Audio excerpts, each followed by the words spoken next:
I wander free. I let it be, the world's my home. It costs Rusty, I'm so excited to be sitting down with you today. It's so nice that you're here. And you're special and everyone here is special, but honestly you're extra special because not only did you write this amazing chapter about Colombia, a six-pack of flavors, and I am dying to go to Colombia, but we're going to get into it really deep with you because you're also the coach. You coach us too. And I've gone through coaching with you about writing for this book. And so I know what it did for me. But I want to begin with your story. Can you tell us what it meant to you to write a story in Wanderlust Chronicles? Oh, to be able to share how I got there by coincidence and how just things fell into place. I was building a tiny home on my sister's farm, and I found this woman that had a whole bunch of materials to give away. She was going to do that as well. But she found out that with her inheritance, she could not carry out her dream to run a farm in Canada. It was not enough money. So she bought land in Colombia. So we met on a back street in Edmonton, her truck, my truck, and we hauled stuff from her truck to my truck. And we sat on the end gate and shared some of my homemade kombucha that I brew fermented foods and beverages. I love and talked. kombucha. And she talked about her farm. And I said, do you need help in your farm? I'll volunteer. Feed me, which has been one of my themes in my life. Feed me and I'll follow you anywhere. And she said, are you serious? And I said, yes. She said, it's really rough. And I said, I know rough. No, it's really rough. I said, really, I know rough. I've been living on raw land with my sister, part-time in a tent in the summertime while we're building it up. We haul our water. We have minimal power. We do not have indoor plumbing. I know rough. It was like My ears dropping. it was easier living in Colombia with her than our beginning years on the farm because they do have a toilet. Like, wow, we had an outhouse toilet all winter long in Alberta. Oh, really? So that's how I got to Colombia and to write my story for the Wanderlust Chronicles and be in this book with all these amazing women that experience their own transformation and feel the power of all of that. Just really, it's amazing. I want women all over to read this and know what's possible. We do not have to wait for someone to take us traveling. You do not have to wait for the perfect amount of money. We don't have to wait for everything to be in place. Follow your dreams, your inclinations.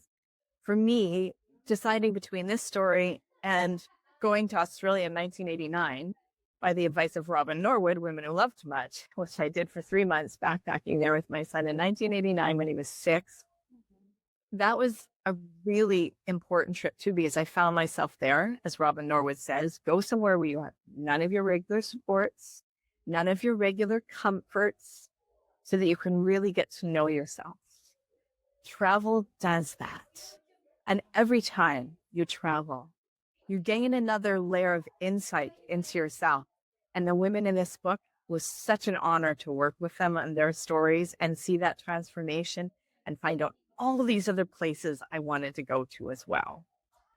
I think each story has a very strong impact, but I'd like to just dig a little deeper in it. What would you hope that a reader would take away from your story?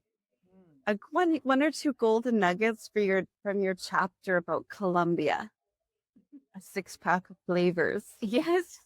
Well, the Six-Pack of Flavors was one of the best compliments I ever received. And also knowing that, you don't have to be like somebody else to form a friendship, because one of the people that I'm in a picture with in this story is Bobby, who is East Indian from England, wanting to open a restaurant in Denmark.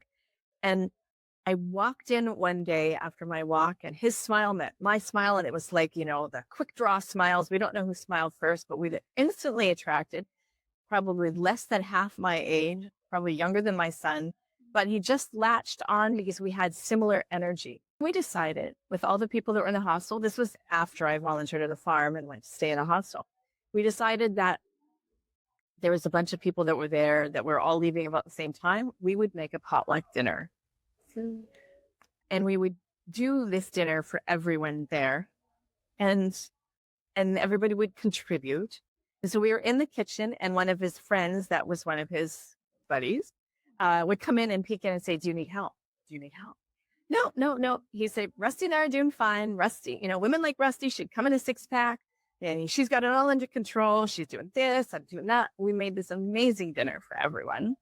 So that's where one of my best compliments in life came from, is that women like Rusty should come in a six-pack. I mean, she's got such variety, and she's just fabulous. Fabulous. So that's how you got the title for your chapter. I love that. And I love just receiving and hearing your story. I wanna say that it impacted me when you said you don't have to be like someone to form a friendship with them. And I think we're living in very challenging times right now. We're in the world. And that is a really impactful statement that you made. I love it. All right. So tell us what has meaning for you about giving coaching to writers like me and all the writers here that have to figure out, how am I going to craft my story? What am I going to write about? Because this is really where you shine. Helping people see the depth of their own insights and bringing them on the page and finding the wisdom between the lines is such a joy. It is an absolute joy, because we all have stories. And even if our story is similar to somebody else's, it's never going to be somebody else's, because nobody can tell your story the way you can, because nobody can do what you do the way you do it. Nobody, even if they've lived similar lives with great moments and stressful moments, they have their own story, their own take in the world. And helping people see their originality and bring it out on the page is fabulous. It's so much fun to see that. And it's so gratifying when somebody goes, "Oh, that's what I wanted to say. How did you do that?"